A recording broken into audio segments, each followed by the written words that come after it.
Oi povo, tudo bom? Eu sou o Doug do canal do YouTube e Instagram Doug Cakes. E no vídeo de hoje a gente vai fazer uma receita coreana. A gente vai fazer um pão de alho coreano. Aqui nesse canal já tem um pão de alho brasileiro com 4 queijos maravilhoso. Eu vou deixar aqui nos cards e também aqui na descrição para quem quiser assistir. Mas hoje a gente vai fazer uma receita especial que é o pão de alho da Coreia, que tem um adocicado, ele é bem diferente, tá? É uma massa super seca que depois fica molhada. Menina, é uma receita muito legal. Então assiste até o fim pra você entender todas as técnicas e detalhes maravilhosos desse pão incrível, tá? Então se você já gostou desse vídeo, você deixa o like aqui embaixo, o joinha, tá? Se inscreve aqui maravilhosamente e ativa o sininho pra não perder nenhuma notificação, porque a gente tá numa temporada de pães, a segunda temporada do Pão Perfeito, aquela série maravilhosa que a gente tem aqui e que todo mundo ama, tá? Então se inscreve e ativa o sininho pra não perder nada. E agora, deixa de falar e bora fazer o nosso pão de alho coreano maravilhoso, incrível e tudo pau. Bora lá?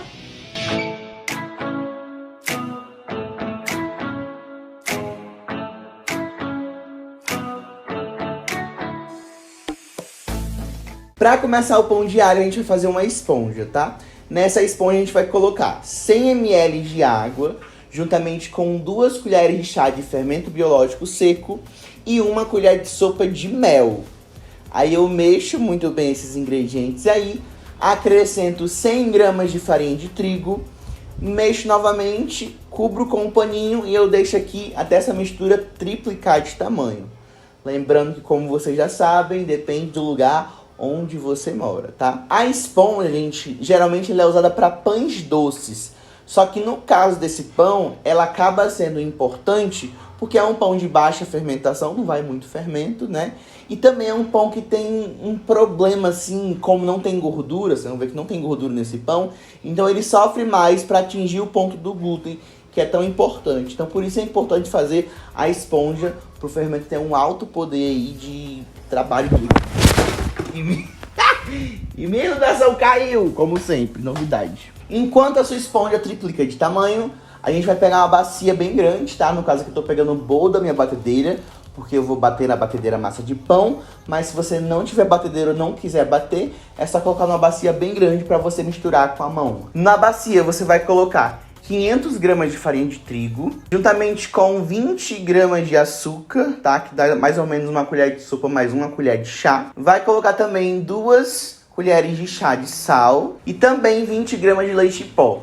Nesse caso, gente, o leite em pó, ele acaba sendo bem imprescindível para essa receita, porque essa é uma massa mais seca.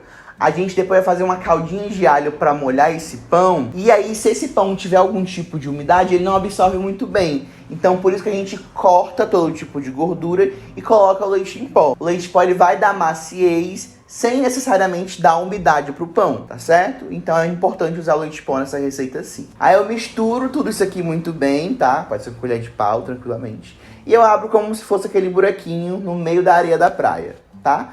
No meio desse buraquinho, desses ingredientes secos, você vai colocar a sua esponja, que nesse momento tem que estar bem grandona e triplicada de tamanho. E aí eu vou colocar também a água da receita. Eu vou colocar mais de 250 ml de água. Eu não acrescentei a água toda de uma vez aqui, porque às vezes a farinha de trigo está mais úmida, às vezes, sei lá, os ingredientes estão mais secos, mais úmidos ou mais secos. E aí você acaba colocando mais ou menos farinha de trigo. Então, nesse caso específico, eu fui colocando aos poucos a água para eu ter uma noção do quanto minha massa ia absorver de água, tá certo? Mas foi o total de 250 ml de água para essa receita. Como eu tô usando a batedeira, é só colocar o gancho da batedeira e aí você vai iniciar o batimento, tá? Essa massa, gente, ela é mais chata para chegar naquele ponto de glúten, aquele ponto que você abre a massa e tá fininho, que parece uma... como diz? Que parece uma cortina, você consegue ver do outro lado, tá? Como essa massa não tem gordura, então ela é bem mais difícil e demora mais para chegar nesse tal ponto de glúten. O que eu gosto de fazer nesses casos? Eu bato por 10 minutos, cubro minha batedeira com um paninho ou levo para a geladeira por 15 minutos. E aí eu bato depois por mais 10 minutos. Aí ela consegue chegar no ponto de glúten. Porque se você bate ali, fica batendo, ou sovando, menina, a massa passa uns 40 minutos ali e não dá o ponto de glúten. Então eu gosto de bater um pouco, botar para descansar, depois bater mais um pouquinho, tá? Isso serve para qualquer outra massa que seja crocante ou que não tenha gordura, tá? Então guarda essa informação aí que ela é boa para ser usada no dia a dia. Minha massa chegou no ponto ideal, eu cubro com um pano, deixo descansar por mais ou menos 1 hora, tá? Ou até ela triplicar de tamanho. Mas sempre deixa 1 hora, só para garantir que ela cresceu totalmente. Quando ela crescer e estiver bem bonita, eu vou dividir ela em 12 pedaços e aí eu vou formar bolas com esses pedaços, tá? Só fazer aquela bolinha do jeito que eu já ensinei aqui nos outros vídeos dessa série maravilhosa de pães, que eu vou deixar aqui nos cards, tá bom? Depois que você fez as 12 bolinhas, você cobre com um paninho, plástico filme e deixa descansar por 15 minutos, tá? Quando essas bolinhas crescerem novamente, aí fica mais fácil de você abrir e enrolar os seus pãezinhos. Para abrir é muito simples, eu coloco um pouco de farinha na bancada, tá? Só um pouquinho, não coloca muito, tá? Se você coloca muito, depois você não consegue finalizar o pão e aí o pão abre dentro do forno, não fica naquele formatozinho bonitinho. Então a dica é, coloca só um pouquinho de farinha.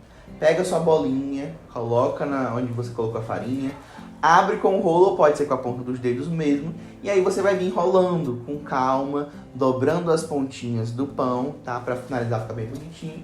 E aí você vai rodando o pão aí pra ficar bem durinho e bem um rolinho mesmo, tá certo? A importância de você enrolar é no final. Você tem que finalizar, você não pode deixar nenhuma pontinha, nenhuma dobrinha assim pra fora, porque senão o pão racha, gente. E aí o pão abre, não fica no formato que você quer e não é bom, tá certo? Então cuidado com a finalização do seu pãozinho. Aí você pega o seu pãozinho lindo, coloca na sua forma que tá untada e enfarinhada com manteiga e farinha. E aí você vai para descansar novamente, tá? Uns 30 minutinhos, se o pão estiver bem crescido, ele já pode ir pro forno, tá? Como a ideia é esse pão ser crocante, né? E ser seco para depois sugar a caldinha, então eu vou trabalhar ele com a seguinte coisa. Eu vou primeiro cortar os pães com gilete, fazer aquele corte tipo do pão francês usando gilete. E eu vou colocar um pouquinho de água por cima, tá? Eu tenho um borrifador desses de confeitaria, e aí eu borrifo sobre os pães. Se você não tiver borrifador, você pode colocar um pouquinho de água mesmo sobre os pães e jogar também um pouco de água dentro do forno para criar um vapor e fazer aquela casca crocante maravilhosa no seu pão. Aí você leva para o seu forno bem quente, é um forno a 230 graus, é um forno bem quente, tá? E você deixa lá por 20 minutos até ele começar a dourar. Enquanto ele tá esses 20 minutos no forno, você vai fazer a manteiga de alho e também a nossa caldinha para molhar o pão. Para manteiga de alho, você vai misturar 160 gramas de manteiga. Aqui eu estou usando com sal, tá? Vou colocar o alho à vontade, coloquei aqui 2 colheres de sopa de alho. E vou colocar também 1 colher ou 2 colheres de sopa de mel, vale a sua vontade, tá? Esse mel é o que dá o gostinho tal do gosto coreano, tá? O mel acaba quebrando aquela, sei lá, aquele ponto forte que o alho deixa na boca da gente, aquele gosto mais forte, ou aqueles pontos mais altos, sei lá, que sua boca fica pura alho. Então o mel ele quebra. E você não sente necessariamente um gosto de mel. Quando a pessoa come o pão, não sente, não dá pra saber se é mel ou se não é. Então é bem legal, tá? Então mistura essa manteiga com o alho e o mel, e aí eu coloco num cantinho, tá? Se você quiser, você pode colocar num saco de confeitar, mas também dá certo fazer com uma faquinha de mesa. Você vai abrindo os pães e vai colocando daqui a pouco a manteiga. Pra caldinha que vai molhar o nosso pão, eu vou colocar na vasilha 2 ovos inteiros, juntamente com 80 gramas de maionese, 2 colheres de sopa de açúcar, e você acrescenta também 2 colheres de sopa de alho, para intensificar mais o sabor de alho do nosso pão. E 240 ml de leite, tá? Para finalizar, a tradicional, né, a coreana, vai 1 colher de sopa de salsa, mas eu não gosto de salsa, tá? Então você pode colocar orégano, vai virar tipo um pão de alho, sabor pizza, fica bem bom. Mas eu coloquei 1 colher de sopa aqui de chimichurri, tá? Porque vem alho, vem pimenta, vem salsa, vem orégano, tudo junto no chimichurri, e eu amo o chimichurri, tá? Mas aí você pode colocar qualquer outro tempero que você goste. E pronto, agora com sua manteiga e essa caldinha pronta, é exatamente o tempo que seu pão começou a dourar no forno bem quente, tá? Meu pão ficou no forno 20 minutos, aí eu tiro ele do forno, deixo ele esfriar um pouco, aí eu vou fazer 3 cortes nele, tá? 1 cortezinho, 2 cortezinhos, 3 cortezinhos. Aí eu coloco minha manteiga que eu coloquei no saco de confeitar, mas meu saco de confeitar estourou. E depois eu comecei a usar só a faca mesmo, tá? Então corta os pães, igual você tá fazendo um pão de alho convencional, sabe? Do churrasco. Do mesmo jeito, você corta o pão em 3 pedaços, você coloca essa manteiga no meio, tá? Depois que você fizer com todos os pães, é hora de você molhar esses pães, tá? Então você pega o pãozinho, enfia naquela mistura de leite, ovo, salsinha maravilhosa, deixa ele por 1 minutinho de cada lado e aí você coloca novamente na sua assadeira. Depois que você colocar os seus pães na sua forma que tá untada, maravilhosa, aí você vai fazer o quê? Você vai colocar um pouquinho de queijo por cima. Os coreanos, eles não botam muito queijo, eles são meio tímidos, né? A gente brasileiro gosta de enfiar queijo nas coisas, igual eu fiz o pão de alho brasileirão que tem aqui no canal, tá? Depois você olha também que é outra receita maravilhosa.